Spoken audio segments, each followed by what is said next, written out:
Kita akan kembali berdialog mengenai jatuhnya alutsista kita dalam sepekan terakhir ini ada 2 alutsista. Kita masih bersama Pak Cepi Hakim. Pak Cepi, masih bersama kami? Ya, tadi saya tanyakan sebelum jeda, apa kemudian faktor-faktor yang membuat seorang pilot memutuskan untuk eject menggunakan kursi lontar? Ejection seat atau kursi lontar adalah safety device dari sebuah pesawat. Jadi di pesawat terbang itu ada beberapa safety device ya, alat pengaman. Antara lain satu diantaranya di pesawat fighter itu adalah ejection seat. Nah, apa yang menyebabkan ejection seat itu digunakan oleh seorang pilot, yaitu pada ketika pesawatnya sudah tidak bisa dikendalikan lagi. Tadi disebut oleh Kadispen bahwa terjadi loss power.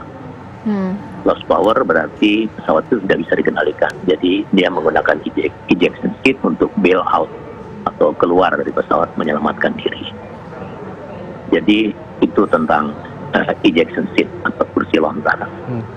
Kalau loss power tadi, yang menyebabkan loss power itu apa biasanya? Bahan bakar kah atau malfungsi mesin atau bagaimana? Loss power penyebabnya banyak dan itu nggak bisa kita duga-duga.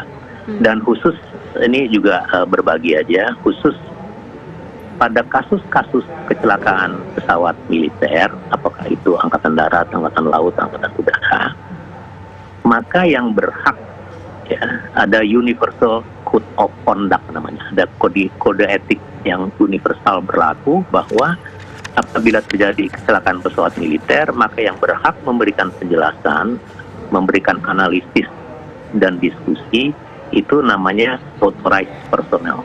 Authorized personnel dalam hal ini kepala dinas penerangan atau komandan atau panglima yang terkait. Kenapa? Karena pesawat militer itu adalah merupakan subsistem dari sistem pertahanan keamanan negara. Sehingga ada yang bisa diceritakan, ada yang bisa disampaikan ke media, ada yang tidak. Jadi kalau saya tidak relevan untuk bisa memberikan penjelasan karena saya sudah 15 tahun tidak lagi menjadi authorized personnel dalam kasus seperti ini. Mengapa? Karena banyak hal ya di dalam sistem pertahanan keamanan negara itu kan sesuatu yang sensitif ya. Itu sesuatu yang ada mesti dipilah-pilah mana yang bisa disampaikan ke media, mana yang tidak bisa. Mengapa? Karena itu bagian dari sistem pertahanan keamanan negara dalam arti yang luas. Jadi tidak mungkin itu bisa dibawa ke area publik gitu. Pak Cepi, artinya hasil investigasi ini seharusnya dijadikan evaluasi berkala sehingga tidak ada lagi kejadian Hawk ini jatuh. Oh pasti. Di Angkatan Udara ya, dulu nggak tahu sekarang mungkin ada perkembangan lain.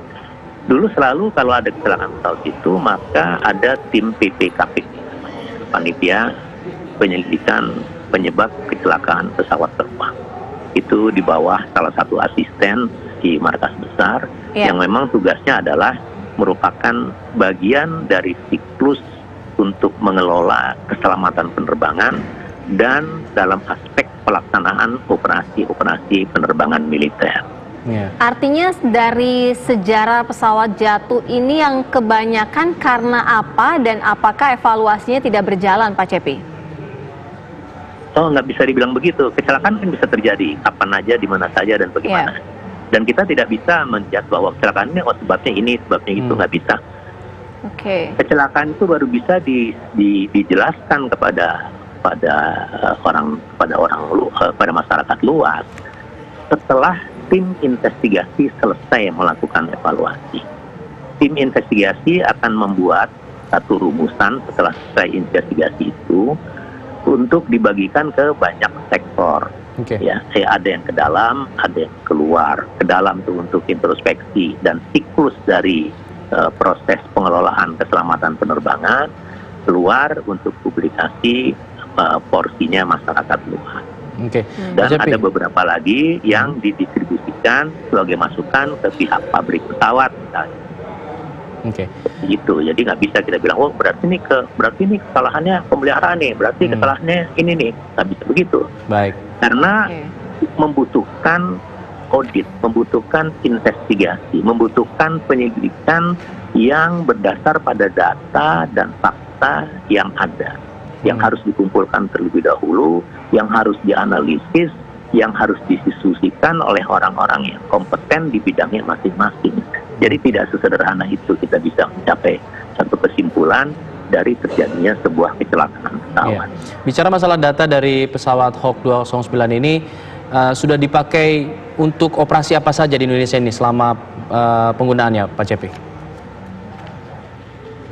Ya, itu pernah dipakai di beberapa operasi yang pernah dilakukan ya, misalnya di Aceh dulu kita pernah pakai, itu juga pernah diprotes oleh Inggris dan lain sebagainya.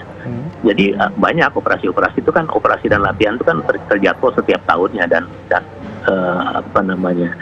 partisipasi dari pesawat Hawk itu adalah sebagian dari operasi secara keseluruhan. Karena operasi udara itu juga tidak sederhana yang orang bayangkan ya, karena ada sequence-nya, ada tahapan-tahapannya untuk melaksanakan sebuah operasi udara. Ada operasi pengintaian, ada operasi bantuan udara, ada banyak sekali operasi seperti itu. Dan setiap tahun 90-an sampai sekarang kita tinggal lihat aja bahwa operasi-operasi yang dilaksanakan oleh TNI dalam hal ini, kontribusi Angkatan Udara dalam operasi tersebut itu selalu menjadi bagian dari itu, menjadi bagian yang integral dari pelaksanaan operasi yang berada dalam platform pertahanan keamanan negara. Baik, saya ingin ke Bu Kony. Bu Kony, kalau tadi Anda katakan ada faktor politis, ada faktor teknis. Kalau kita bicara masalah faktor teknisnya, apakah kemudian memperbaiki atau merefurbish sebuah pesawat tua ini biayanya lebih mahal jika dibandingkan dengan membeli yang baru, atau seperti apa perbandingannya kalau kita bisa memperbandingkan? Kalau saya sih jawabnya tergantung dari keperluannya apa. Karena begini ya, belanja pesawat militer misalnya, itu kan ada fungsinya macam-macam. Apakah itu untuk pelatihan? Apakah itu untuk fungsi pencegahan? Apakah itu untuk fungsi pertahanan? Apakah itu untuk fungsi tempur? Dan jangan salah juga, ada beberapa pesawat militer kita gitu kan, yang non tempur itu dipakai untuk operasi-operasi militer selain perang. Misalnya saja nih sekarang dengan keadaannya COVID, dia tuh pergerakannya 80% kekuatan Angkatan Udara itu untuk supply APD ke seluruh Indonesia misalnya. Kembali saya cuma menerangkan begini, bahwa kalau kita bicara tentang sumber daya militer dan dengan kejadian beruntun seperti ini, concern saya itu cuma dua. Kita ini akan kehilangan dua hal, either prajurit yang kita didik dengan susah payah tadi dan menghasilkan dengan susah payah, atau juga kemudian alutsista yang kemudian menjadi zero cost gitu, menjadi tidak berguna sama sekali, seperti yang saya lihat sekilas dari Hawk ini gitu. Nah, jadi kembali saya pengen bawanya ke arah justru belanja militer ini nggak cuma semata belanja. Kita ngapain punya alutsista hebat tapi nggak punya efek deterrence misalnya? Karena belum, kalau bahasa orang bercandanya kan belum perang udah jatuh gitu loh. Tapi ini kan yang mesti kita jadinya lihat ke dalam. Audit itu terus apa?